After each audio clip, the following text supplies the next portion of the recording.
Billionaire's son pours hot coffee on Waitress. Didn't see the Korean Mafia boss and his K9 behind him watching. The scalding coffee splashed across her uniform, soaking through the thin fabric and burning the skin beneath. Shayla's scream cut through the upscale cafe like a knife, silencing conversations and clinking silverware in an instant. She dropped to her knees, tears streaming down her face as blisters already began forming on her trembling hands. And Alexander Wang laughed. He actually laughed as he stood over her, designer shoes just inches from where she knelt in agony. His Italian silk shirt probably cost more than 3 months of her salary.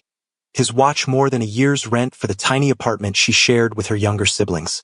And he was laughing, pointing his phone camera at her pain like it was entertainment created for his amusement.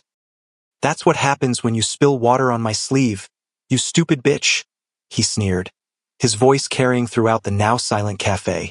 "Maybe next time you'll be more careful." Nobody moved. Nobody spoke. The other waitstaff froze in place, eyes downcast, knowing intervention meant losing the jobs they desperately needed. The wealthy patrons studied their phones or menus with sudden fascination, pretending they hadn't witnessed assault in broad daylight. In this glittering cafe in the financial district, Alexander Wang was untouchable royalty, the son of tech billionaire Victor Wang, a man whose wealth had long ago placed him above such trivial concerns as law or basic human decency. But in the corner booth, something shifted. A Korean man in an impeccable charcoal suit carefully set down his teacup. The movement was unhurried, deliberate, the gesture of someone accustomed to controlling every aspect of his environment. At his feet, a massive black Jindo dog rose silently, muscles rippling beneath its sleek coat. The dog made no sound, no growl, no bark, but its eyes tracked Alexander with predatory focus. The man's face betrayed nothing as he observed the scene. His expression remained perfectly neutral, but his eyes changed. Something ancient and dangerous flickered behind them, a cold calculation that spoke of violence seen and violence delivered. Jin Wukong had watched enough. And Alexander Wang had just made the worst mistake of his privileged life. If this story resonates with you, please hit that subscribe button now. Tell us in the comments where you're watching from. Let's see how many brave souls will follow this journey to its conclusion. ***. Jin Wukong had not come to America to become what he now was.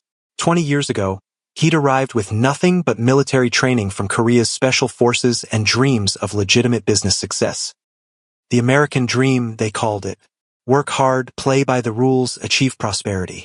What a beautiful lie that had proven to be. He'd learned quickly that for immigrants like him, the rules were different. The system had sharp teeth for those without connections, without inherited wealth, without the right background or family name. He'd adapted, survived, then thrived in the shadows between worlds. Now he controlled much of the West Coast's Korean business interests, both legal and otherwise. The Americans had a sanitized word for what he was: organized crime. In Korea, they call him Japuk, a leader in the complex network of Korean mafia operating with ruthless efficiency wherever Koreans settled abroad.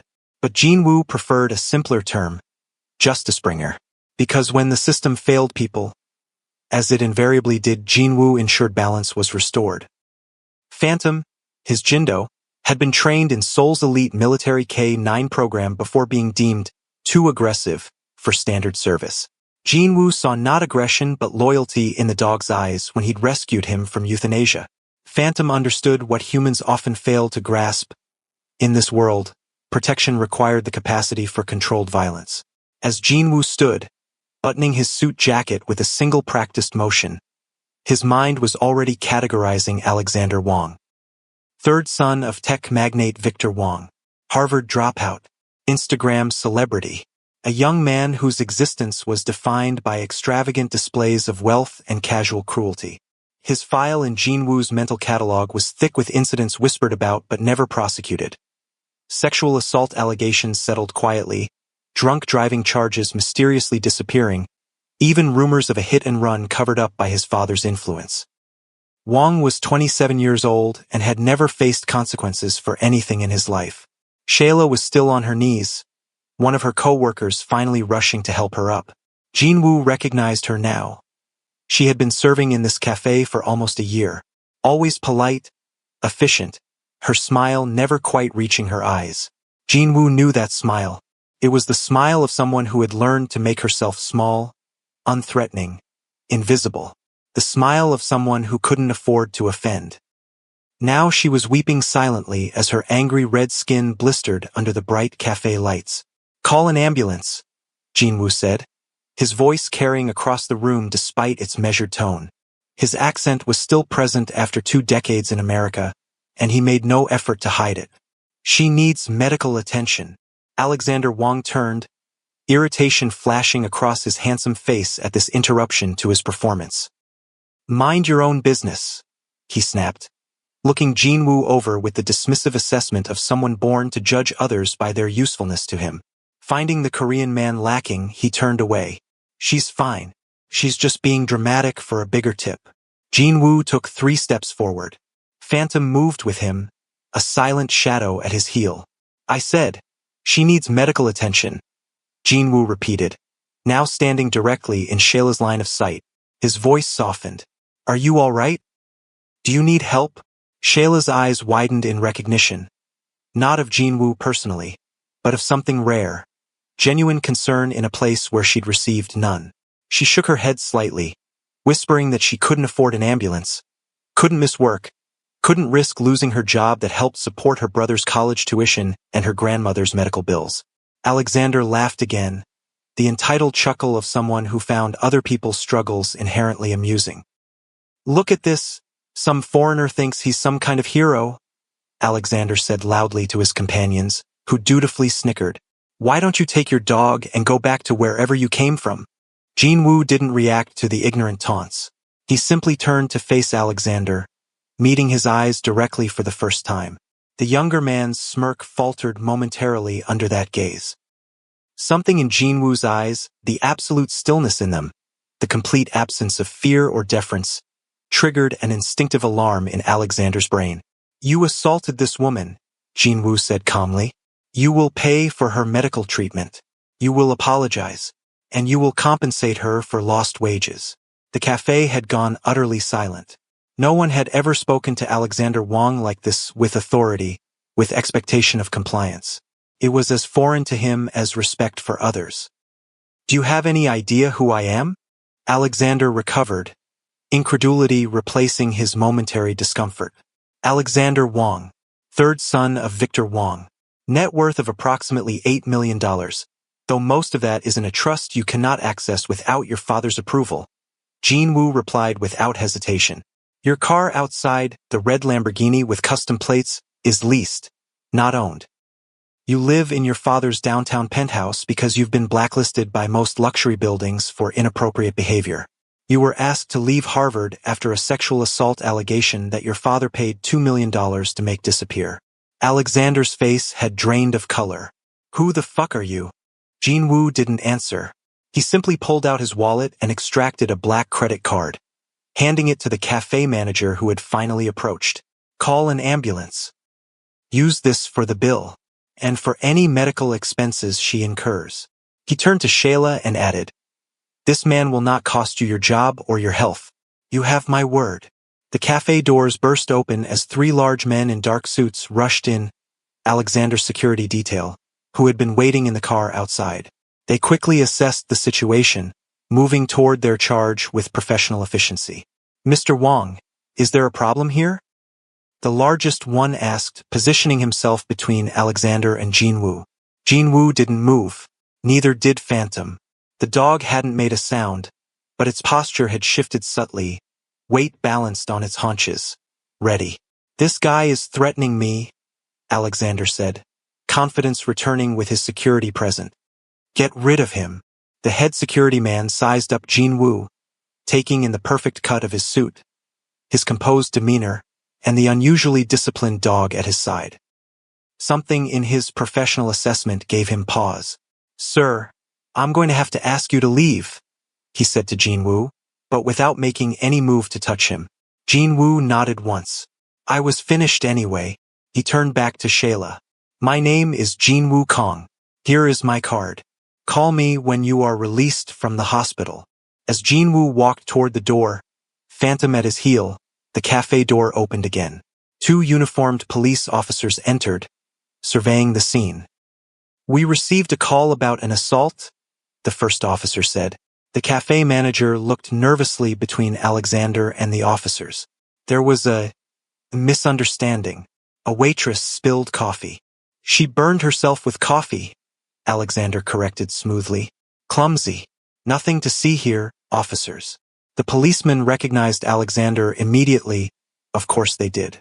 His face was on society pages, on billboards promoting his father's companies, on gossip sites documenting his exploits. "Mr. Wong, sir. Everything all right here?" The deference in the officer's tone was unmistakable. Jinwoo paused by the door, observing this exchange with cold assessment. Then he reached into his jacket pocket and removed his phone. He dialed a number from memory and spoke briefly into it, his voice too low for others to hear. 30 seconds later, the lead officer's radio crackled. He listened, his expression changing from confusion to concern. He glanced at Jinwoo with new wariness. "Mr. Wong will need to take statements about this incident," he said, his tone now professionally neutral. "Are you kidding me? Do you know who my father is?" Alexander's voice rose in indignation. "Yes, sir, I do. But we still need to follow procedure." The officer's eyes flicked to Jinwoo again. Jinwoo allowed himself the smallest of smiles as he walked out the door, knowing that his reputation had just preceded him. The connection had been made. The officers now knew that Jinwoo Kong was not someone whose involvement could be ignored, even when a Wong was involved. As he climbed into his black Mercedes, Jinwoo heard Alexander's parting threat float through the cafe door. "You'll regret this, whoever you are. Nobody crosses me." Such hollow threats from a man who had never had to back up his words with action. Jinwoo had heard similar threats from men far more dangerous than this spoiled child. Most of those men were now dead or wished they were. This story is just beginning to unfold. If you believe the powerful should be held accountable, hit that like button now. Subscribe to see justice served in ways you never expected. ****. The Wong family empire had not been built through innovation alone. Victor Wong, Alexander's father, had emigrated from Taiwan in the 1980s with legitimate technological brilliance, but also a ruthless understanding of power. His semiconductors revolutionized computing, but it was his willingness to crush competitors, exploit regulatory loopholes, and leverage political connections that built his $17 billion fortune. Jinwoo knew all of this because he made it his business to know everything about those who wielded power in his territory. Knowledge was survival. Knowledge was leverage. Knowledge was power of its own kind. What Jinwoo discovered in the days following the cafe incident, however, made his blood boil with a cold, focused rage he hadn't felt in years. The Wong Industries factory on the outskirts of the city employed predominantly working-class people, and those from marginalized communities, people desperate enough to accept punishing working conditions and substandard pay. People whose economic vulnerability made them easy targets for exploitation. People like Shayla. Shayla's burns were second-degree across both hands and wrists. She would recover, but the doctor estimated at least 3 weeks before she could work again. Her younger sister Keisha had disappeared 6 months ago after filing a workplace complaint against Wong Industries, where she had been employed as a quality control inspector. The police had investigated perfunctorily before classifying Keisha as a runaway, suggesting she had probably moved to another city or was living with a boyfriend somewhere. Shayla didn't believe this. Neither did Jinwoo. "They threatened her," Shayla told Jinwoo from her hospital bed, her bandaged hands resting uselessly on the white sheets. "A man came to our apartment. He said she should withdraw her complaint about the chemicals making workers sick.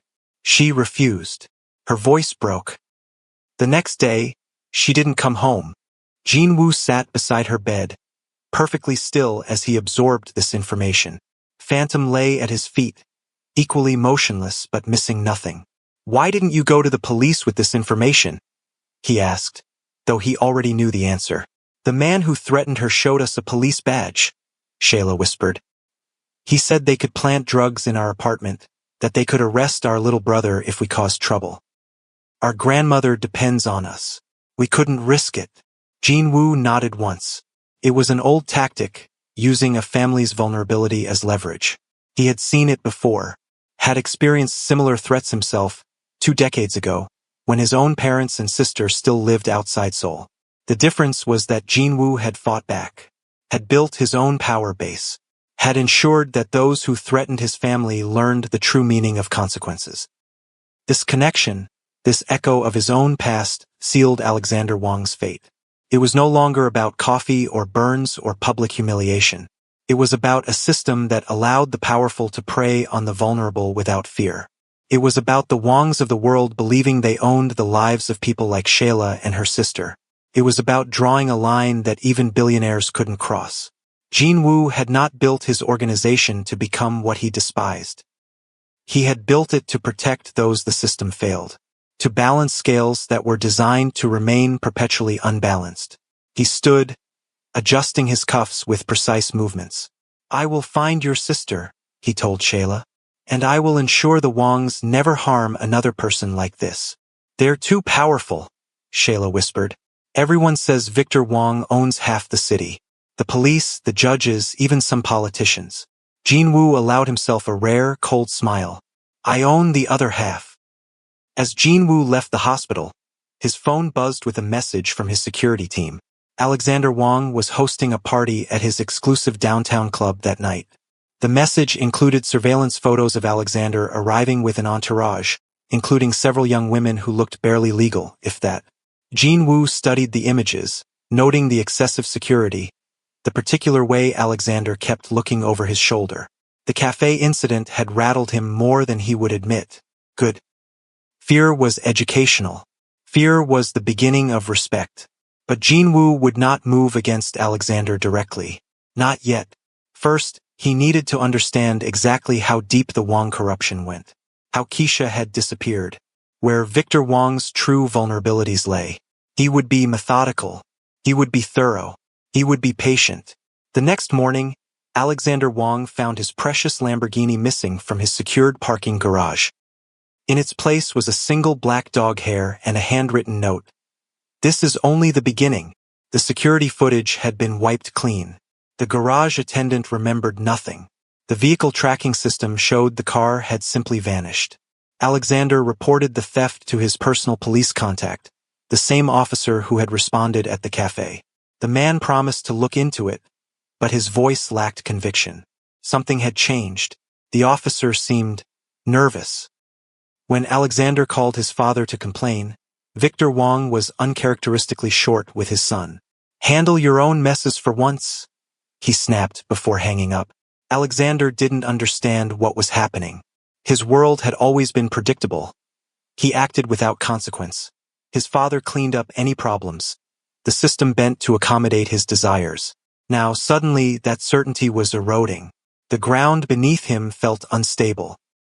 He didn't know that at that exact moment, Jinwoo was sitting across from Melissa Chun, an investigative journalist who had been trying to expose Wang Industries' labor violations for years without success. "Every source disappears," Chun was explaining, spreading her documentation across Jinwoo's desk. "Every whistleblower gets scared off. Every investigation hits a wall of legal obstruction. They're untouchable." Jinwoo examined her evidence, photos of chemical burns similar to those documented at notorious factories in countries with no labor protections, testimony from former employees about 16-hour shifts without breaks, medical records showing elevated cancer rates among long-term workers. "No one is untouchable," Jinwoo said quietly. "You've been trying to fight them in the light. Some battles must begin in darkness." "What do you mean?" Chun asked, studying him with both wariness and hope. "I mean that Victor Wang didn't become a billionaire by following rules. We won't defeat him by following them either." Jinwoo slid a thumb drive across the desk. "This contains access codes to Wang Industries' private servers, financial records, communications, evidence of tax evasion and foreign bribes." Chun stared at the drive. "How did you get this?" "This is illegal." "So is what they've been doing to your sources." Jinwoo's voice remained even. "The question is not how I obtained it, but what you will do with it. I could be prosecuted for using illegally obtained information. You could be. But first, they would have to admit these records exist. And doing so would confirm their authenticity. Jinwoo leaned forward slightly. Sometimes, Ms. Chun, justice requires courage. As Chun left with the drive hidden securely in her shoe, Jinwoo received another message. His contacts had located a Wong Industries warehouse that didn't appear on any official records. Power usage suggested significant activity, but no business was registered at that address. That night, Jinwoo personally led a team to reconnoiter the warehouse. Phantom moved silently ahead, his training making him virtually invisible in the darkness. The security was extensive but focused outward, designed to keep people from escaping rather than preventing entry. Jinwoo's suspicions deepened. They disabled the perimeter alarms with practiced efficiency and entered through a service door. The interior was divided into sections. The front appeared to be a legitimate electronics assembly operation. The back, separated by a reinforced door with biometric security, was something else entirely. When they finally breached that door, Jinwoo's expression didn't change, but his hands curled into fists at his sides. 37 women and men worked at assembly stations, their movements mechanical with exhaustion. Sleeping pallets lined the walls. A makeshift kitchen and bathroom facilities indicated they lived here. Armed guards patrolled the space. The workers didn't even look up at the intrusion, their spirits broken by whatever threats or violence had reduced them to this state.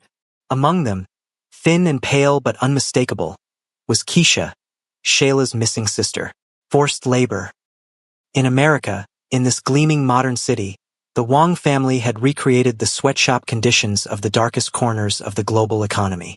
Jinwoo gave hand signals to his team. Within minutes, the guards were subdued, the workers were being led to waiting vehicles, and evidence was being documented and collected. This would not be handled through traditional law enforcement, not yet. These people needed protection, medical care, and safety before they could become witnesses. As Jinwoo helped Keisha into his car, she clutched his sleeve with skeletal fingers. "There are others," she whispered. "Other warehouses. They move us around when inspections come. They take our identification. They said they'd hurt our family if we tried to escape." Jinwoo nodded, rage building behind his carefully controlled expression. "They will never hurt anyone again," he promised her. By morning, all trace of the operation had been erased. The workers were secured in safe houses throughout the city. The evidence was being compiled, and Jinwoo was preparing for war. The first strike came from an unexpected direction. Melissa Chun published her exposé, backed by the internal Wong Industries documents, revealing decades of financial crimes, environmental violations, and labor abuses. The story was picked up by national outlets. Wong Industries stock plummeted 15% in a single day. Victor Wong issued immediate denials and threatened lawsuits, but the damage was done. Government agencies that had long looked the other way now faced public pressure to investigate. Politicians who had accepted Wong donations suddenly found reasons to distance themselves. The second strike was more personal. Alexander Wong woke to find his penthouse infiltrated overnight. Nothing was taken, but something was left. Photographs of him with underage girls, evidence of drug use, recorded conversations revealing casual admissions of assault. These were placed on his breakfast table alongside a cup of steaming coffee and another note. "Your father cannot protect you from what comes next." Alexander's panic was complete. He tried calling his security team, but no one answered. He tried his father, but the call went to voicemail. He tried the police contact, but a different officer answered, informing him that his usual contact had been placed on administrative leave pending an internal investigation. For the first time in his privileged life, Alexander Wong felt truly alone. That afternoon, Jinwoo received a call from Victor Wong himself. "I don't know who you are or what you want." Victor's voice was controlled but strained. "But you're playing a dangerous game." "This is not a game," Jinwoo replied. "This is consequence. Name your price. Everyone has one." "Not everyone, Mr. Wong. Some of us still believe in principles." "Principles?" Victor scoffed. "You break into my properties, threaten my son, steal my proprietary information, and talk about principles? I talk about people held captive in your warehouses. I talk about workers exposed to toxic chemicals without protection. I talk about families threatened and exploited because you believe they are powerless. The silence on the other end of the line stretched for several seconds. What do you want from me? Victor finally asked, his voice quieter now. Justice. Don't be naive. What does that mean in practical terms? It means I want everything, Mr. Wong. Your empire, your freedom, your son's accountability, the safety of every person you've exploited. And I will have it all. Jinwoo ended the call and turned to his lieutenants. They will attempt to eliminate us now, he said matter-of-factly. Double security on all safe houses. Move the witnesses hourly. And prepare for the final phase. That night, the assassination attempts began. Professional hit teams targeted Jinwoo's known properties. They found empty buildings and waiting defenders. 3 attackers were killed. The rest were captured. Jinwoo had anticipated this response, had planned for it, had set traps within traps. But Victor Wong had resources beyond Jinwoo's estimation. A second wave targeted Jinwoo's legitimate businesses, setting fires, destroying inventory, threatening employees. This collateral damage was harder to absorb. Innocent people were being harmed now. And then they found Shayla. Despite Jinwoo's precautions, despite the security he'd placed around her hospital room, Wong's men located her. They didn't kill her, that would have been merciful. Instead, they injected her with a cocktail of drugs that left her comatose, her prognosis uncertain. When Jinwoo received this news, something shifted in him. The cold, calculating strategist gave way to something older, something forged in the crucible of his youth. Before he was a businessman, before he was Jopik, he had been a soldier trained to eliminate threats with extreme prejudice. The time for measured response had ended. Bring me Alexander Wong, he ordered. Tonight. Phantom sensed the change in his master. The Jindo moved closer, pressing against Jinwoo's leg, offering silent support. Jinwoo rested his hand on the dog's head, drawing strength from the creature's unwavering loyalty. We finish this now, he told Phantom softly. Alexander was extracted from his panic room with embarrassing ease.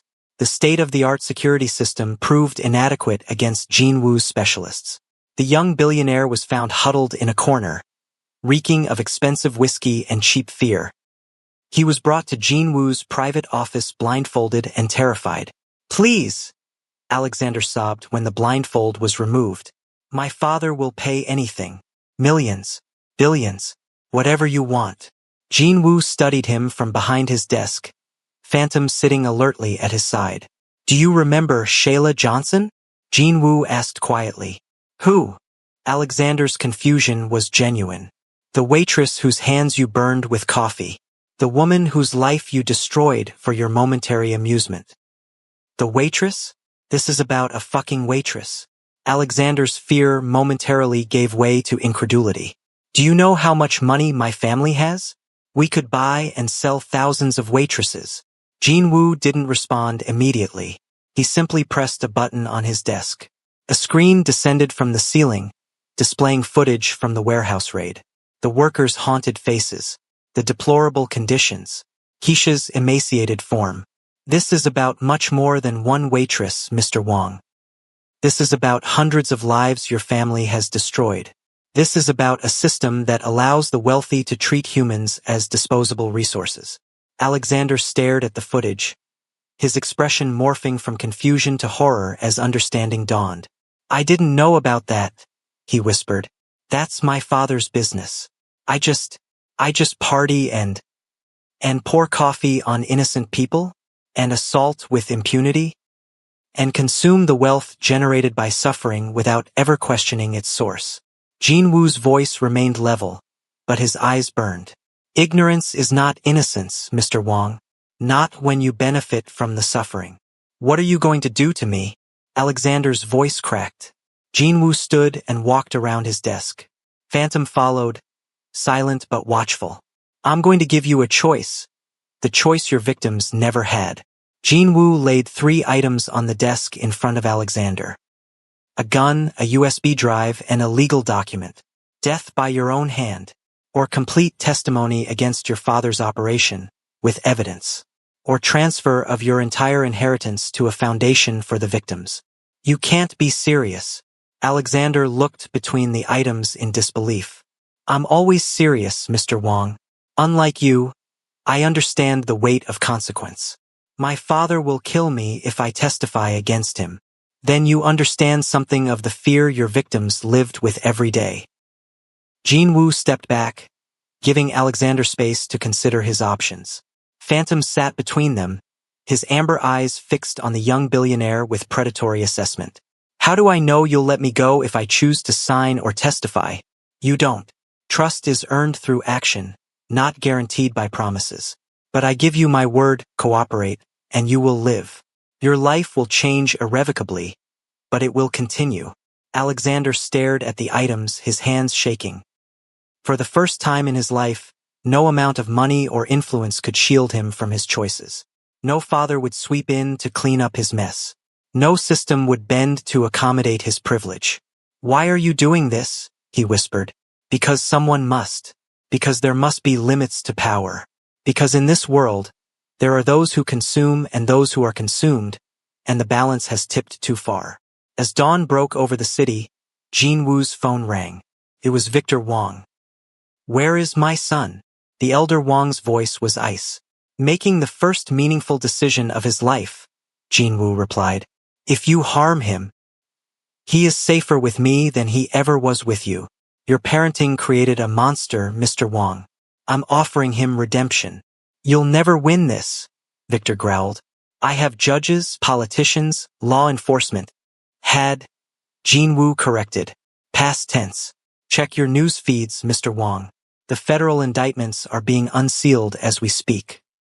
Your offshore accounts have been frozen. Your board of directors is calling an emergency meeting to remove you. Your empire is crumbling. The silence on the other end was profound. You still don't understand who I am, do you? Jinwoo continued. You saw me and made assumptions. You thought I could be intimidated through conventional means. But I am not conventional, Mr. Wong. I am the consequence of a system that forces good people to become something else to survive. What do you want from me? Victor's voice had lost its edge of confidence. I want you to come alone to your main factory at noon. I want you to see what your greed has created. And I want you to face your victims. When Jinwoo hung up, he turned to find Alexander staring at him, the legal document in his trembling hands. I'll sign it, Alexander said hoarsely. And I'll testify, everything I know. About my father, about the business, about the bribes and threats. Everything. Jinwoo nodded once. Then your journey to redemption begins today. At noon, as instructed, Victor Wong arrived alone at his factory. Instead of Jinwoo, he found federal agents, state police, and a crowd of media. Alexander was there too, flanked by protective officers. His face haggard but determined as he publicly turned against his father. Jinwoo watched from a distance as the empire fell. Victor Wong, handcuffed and raging, was led to a police vehicle. The workers from the warehouse, now recovered enough to testify, stood silently in a line, witnesses to justice long delayed but finally delivered. Phantom pressed against Jinwoo's leg, a solid presence grounding him in the moment. We did what was necessary, Jinwoo told the dog quietly. In the hospital, Shayla began showing signs of emerging from her coma. Keisha sat beside her, holding her hand, whispering encouragement. The sisters would have a long recovery ahead, but they would face it together. 1 year later, the Wong Empire was dismantled. Victor Wong received a 30-year sentence for human trafficking, racketeering, tax evasion, and dozens of other charges. Alexander, in exchange for his testimony, received a reduced sentence of 5 years and surrendered his entire inheritance to the newly established Survivors Foundation. The foundation, administered by former victims including Keisha, provided support for workers, legal assistance, education, and rehabilitation. Its headquarters stood on the site of what had once been Wong Industries' main factory, a symbol of transformation. Jinwoo observed these changes from a careful distance. His own organization had evolved, focusing more on legitimate protection and less on activities that operated in gray areas of the law. He hadn't become a saint. The world still required guardians willing to step into darkness when necessary, but he had found a better balance. In his private office, with Phantom lying contentedly at his feet, Jin-Woo examined a news article about the Foundation's latest initiative, a program training service dogs for trauma survivors, with Shayla as its director. The photograph showed her smiling, her once-burned hands now strong enough to hold a leash connected to a black Jindo puppy, Phantom's offspring. Jin-Woo allowed himself a rare smile. In a world of blurred lines between justice and vengeance, between protection and power, he had found his purpose. He would continue to walk the edge between light and shadow, between legitimate business and necessary intervention, between the man he had been forced to become and the man he aspired to be. The powerful would always exist. The vulnerable would always need protection. And Jin Wukong would always be watching from the corner booth, ready to rise when others remained seated, ready to act when others looked away. Two worlds will always exist, he told Phantom as he folded the newspaper. The world of those who believe might makes right, and the world of those who know that true strength lies in defending others. He reached down to scratch behind the dog's ears. We may walk in shadow, but we do so to protect those in the light. In downtown, at that same cafe where it had all begun, Shayla served customers with steady hands and a genuine smile. She wore a management pin now. The cafe had been purchased by an anonymous investor and transformed into a worker-owned cooperative. No one treated the staff as disposable anymore. And in a corner booth, Jin-Woo occasionally sat, drinking his tea, watching over a small piece of the world he had helped to balance. Not as a savior, not as a conqueror, but as someone who understood that true power meant ensuring others could stand on their own. Some debts can never be repaid, he once told Shayla when she tried to thank him. Some actions require no thanks.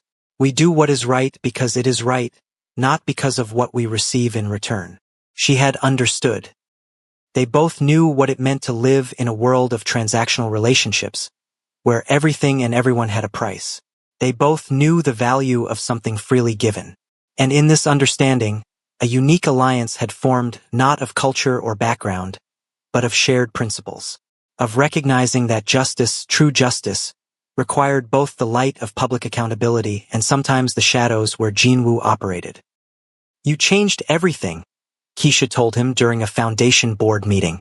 Jin-Woo shook his head slightly. You changed everything. I merely removed obstacles. But both knew the truth was somewhere in between. Change required courage from all sides, the courage to stand up, to speak out, to fight back. And sometimes it required someone willing to be feared in order to protect those who could not protect themselves. As Jin-Woo walked through the city streets, Phantom at his side, he thought about power, how it flowed, how it corrupted, how it could be channeled for protection instead of dominance. He thought about Alexander Wang, who might emerge from prison a changed man or might not. He thought about Victor Wang, whose empire of exploitation had been built on the belief that some lives mattered less than others. And he thought about Shayla, who had lost so much but refused to be defined by victimhood, who had taken her pain and transformed it into purpose. In the end, that was the most powerful form of justice, not just punishment for the guilty, but restoration for the harmed. Not just tearing down systems of oppression, but building something better in their place. Jin-Woo would continue his watch from the shadows, but people like Shayla would lead the way into the light. If the story moved you, show your support by subscribing now. Share with someone who believes in justice. Comment below what you would have done in Jin-Woo's position. Remember, sometimes the most dangerous person in the room isn't who you expect. It's the quiet one watching everything. ****